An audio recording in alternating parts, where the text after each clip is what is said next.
On this episode of Project Bullitt, we're going to compare the stock Bullitt mufflers with the Ford Racing FR500s performance exhaust.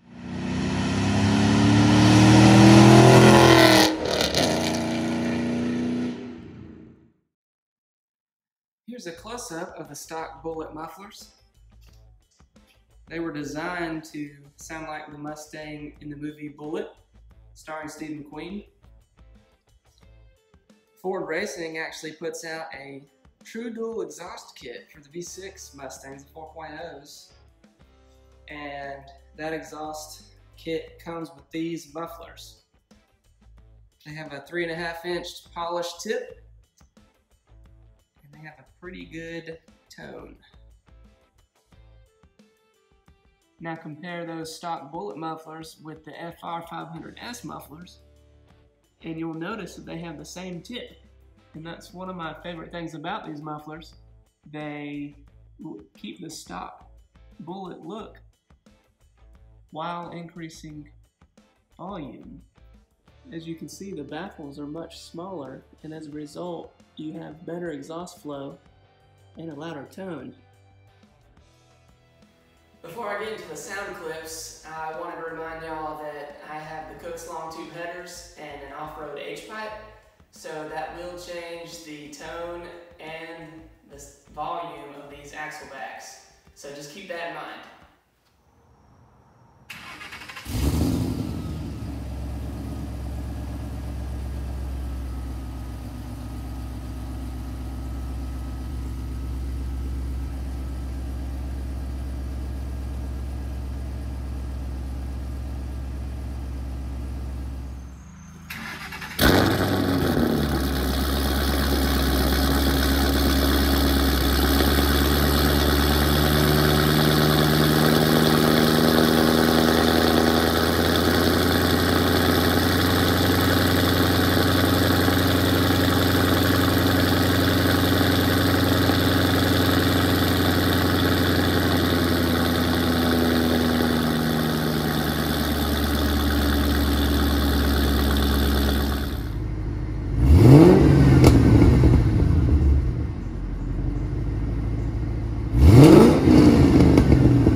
So as you can tell, the stock Bullitt mufflers were much quieter than the FR500s mufflers.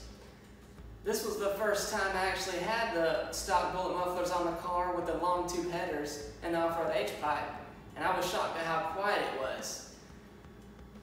As far as drivability goes, the Bullitt mufflers are much more compatible with day-to-day driving. They have zero drone, and they sound pretty good when you step on it. The FR500s drone pretty bad without catalytic converters, but I can deal with it. I just roll the windows down and listen. Let me know which setup you prefer in the comments below. If you want to know more about my Mustang, be sure to check out my first video where I dive into all the upgrades I've already done to it. If you like this video, be sure to hit the like button and subscribe, and stay tuned for next time.